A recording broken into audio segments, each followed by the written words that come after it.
नमस्कार, स्वागत है आपका हमारे चैनल पर। मैं हूं आपके साथ शिप्रा सैनी। प्रधानमंत्री नरेंद्र मोदी के मेगा प्रोजेक्ट नमामि गंगे की अब दुनिया में भी तारीफ हो रही है। संयुक्त राष्ट्र ने भी प्रोजेक्ट की तारीफ की है। नमामि गंगे को संयुक्त राष्ट्र विश्व रेस्टोरेशन फ्लैगशिप के रूप में सम्मानित किया गया है। मोदी सरकार की ओर से पवित्र नदी गंगा को साफ करने को लेकर ये अभियान चलाया गया है और ये नमामि गंगे परियोजना की शुरुआत की गई। प्रधानमंत्री नरेंद्र मोदी का ये एक मेगा प्रोजेक्ट है जिसको लेकर लगातार सियासत भी होती रही है। इस प्रोजेक्ट को बुधवार को दुनिया के इकोसिस्टम को रिस्टोर करने वाले 10 फ्लैगशिप प्रोग्राम में भी शामिल किया गया है। ये सम्मान नमामि गंगे परियोजना के महानिदेशक जी अशोक कुमार को कनाडा के मॉन्ट्रियल में जैव विविधता पर सम्मेलन यानी CBD के 15वें समारोह में मिला है। इन अभियानों को संयुक्त राष्ट्र पर्यावरण कार्यक्रम यानी UNEP और संयुक्त राष्ट्र खाद्य और कृषि संगठन यानी FAO द्वारा प्राकृतिक इकोसिस्टम को रिस्टोर करने के लिए संयुक्त राष्ट्र ने चुना था। नमामि गंगे परियोजना के महानिदेशक अशोक कुमार ने क्या कुछ कहा है वो हम आपको बताएंगे। उन्होंने कहा है कि नमामि गंगे मिशन को दुनिया में टॉप 10 इकोसिस्टम को रिस्टोर करने वाले मिशन में से एक के रूप में मान्यता दी गई है। उन्होंने कहा है कि ये मिशन भारत सरकार द्वारा नदी के पारिस्थितिकी तंत्र की बहाली के लिए किए जा रहे ठोस कदमों की गवाही देता है। मुझे उम्मीद है कि हमारे जो प्रयास हैं, जो कोशिशें हैं, वो दुनिया भर में इसी तरह के और प्रयासों के लिए एक रोड मैप प्रदान करते हैं। आपको बता दें, संयुक्त राष्ट्र भी समर्थन करेगा। पूरे विश्व में प्राकृतिक स्थानों को बचाने और नुकसान रोकने के लिए रोड मैप बनाया गया है। एक आधिकारिक बयान में ये कहा गया है कि नमामि गंगे सहित कई योजनाएं अब संयुक्त राष्ट्र का समर्थन उन्हें मिलेगा, धन और तकनीकी विशेषज्ञता प्राप्त करेंगी। महानिदेशक अशोक कुमार की ओर से ये भी कहा गया है कि ये हमारे लिए एक बहुत ही उपयुक्त समय है क्योंकि भारत ने G20 समूह की अध्यक्षता संभाली है। हमारे प्रधानमंत्री ने वसुधैव कुटुंबकम की सच्ची भावना में पर्यावरण की सुरक्षा, एक पृथ्वी, एक परिवार, एक भविष्य के लिए अपनी प्रतिबद्धता को मजबूत किया है। आपको ये बता दें कि जो जानकारी इस प्रोजेक्ट नमामि गंगे को लेकर सामने आई है, अशोक कुमार की ओर से ही ये जानकारी दी गई है। उन्होंने बताया है कि नमामि गंगे कार्यक्रम 2014 में प्रधानमंत्री नरेंद्र मोदी द्वारा गंगा नदी को साफ करने की जरूरत को पहचानने और साथ ही नदी को स्वच्छ बनाने के लिए $5 बिलियन से ज्यादा का खर्च किया गया है। ये प्रधानमंत्री नरेंद्र मोदी की गंगा नदी और प्राकृतिक प्रेम के प्रति प्रतिबद्धता को दर्शाता है। ये बड़ी बात उनकी तरफ से कही गई है।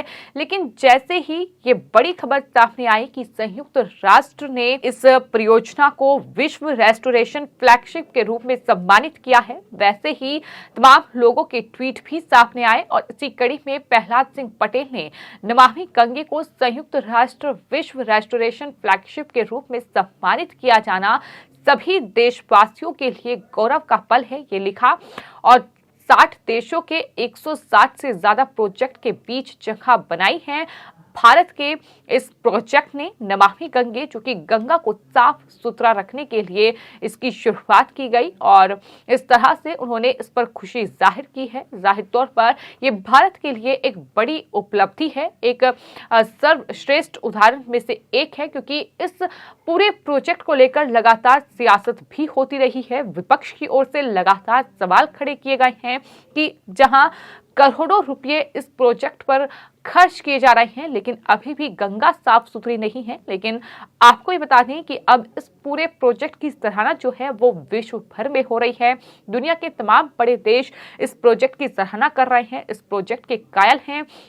यहाँ तक कि अब संयुक्त राष्ट्र ने भी इसे विश्व रेस्टोरेशन फ्लैगशिप के रूप में सम्मानित किया है। तो जाहिर तौर पर ये सभी देशवासियों के लिए एक गौरव की बात है और यही वजह है कि तमाम लोग अब ट्वीट कर रहे हैं और इस पर खुशी जाहिर कर रहे हैं कि भारत सरकार की ओर से पवित्र गंगा नदी को साफ करने को लेकर जो अभियान चलाया गया था, कम से कम उसे विश्व स्तर पर पहचान मिल रही है।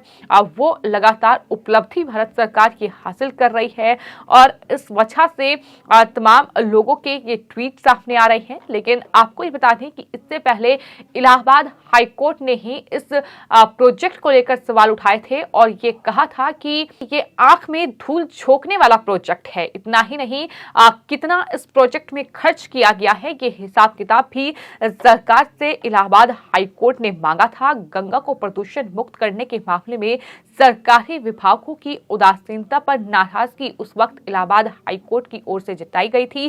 साथ ही कहा कि ऐसा लगता है कि national mission for clean Ganga का पूरा प्रोजेक्ट आंखों में धूल झोंकने जैसा है, ये उनकी तरफ से टिप्पणी की गई थी। लेकिन आपको ये बता दें कि तमाम जो विपक्षी खेमा है कहीं ना कहीं वो इस प्रोजेक्ट को लेकर लगातार निशाना साधता रहा है। तो आपको ये बता दें कि जो नमामि गंगे ये पूरा प्रोजेक्ट है, इसके जरिए ऋषिकेश हरिद्वार से लेकर इलाहाबाद यानी प्रयागराज तक गंगा की सफाई जो है वो बड़े स्तर पर की गई है। लेकिन इस बीच सियासत भी खूब देखने को मिली।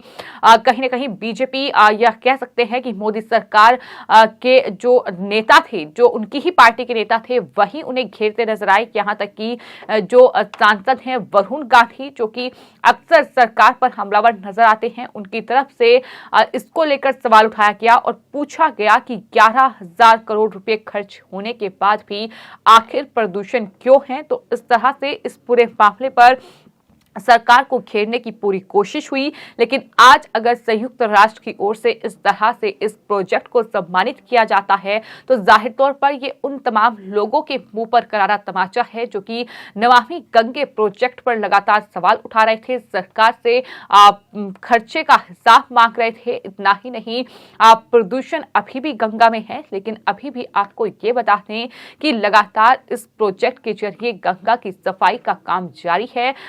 लगातार इस कड़ी में काम जो है वो सरकार की ओर से किया जा रहा है। जाहिर तौर पर कई करोड़ रुपए इस पूरे प्रोजेक्ट पर खर्च किए गए हैं, जिसका जिक्र जो है वो इस मिशन के जो महानिदेशक हैं जी अशोक कुमार, उनकी तरफ से भी किया गया। उन्होंने बताया कि $5 बिलियन जो है वो इस प्रोजेक्ट पर खर्च किया गया है और कहीं ना कहीं संयुक्त राष्ट्र ने जब इस तरह से सम्मानित किया है तो उसके बाद कहीं ना कहीं इस पूरे प्रोजेक्ट को एक नई दिशा मिलेगी, नई तकनीक मिलेगी और उसके चलते हम आने वाले वक्त में गंगा की सफाई का जो काम है वो कहीं ना कहीं एक बड़े स्तर पर कर पाएंगे। तो एक बड़ी मदद कहीं ना कहीं संयुक्त राष्ट्र से इस प्रोजेक्ट को मिलेगी, ये बड़ी बात उनकी तरफ से कही गई है। तो ये अपने आप में मोदी सरकार की एक बड़ी उपलब्धि है कि जहां विपक्ष लगातार प्रधानमंत्री नरेंद्र मोदी के इस मेगा प्रोजेक्ट को निशाने पर ले रहा था, लगातार खर्चे का हिसाब किताब मांगा जा रहा था, लेकिन इन तमाम चीजों के बावजूद इस तरह से अब नमामि गंगे प्रोजेक्ट को संयुक्त राष्ट्र की ओर से सम्मानित किया गया है। फिलहाल आपकी इस पूरे मामले पर क्या राय है, हमें कमेंट बॉक्स में जरूर लिखें और चैनल को सब्सक्राइब करें। धन्यवाद।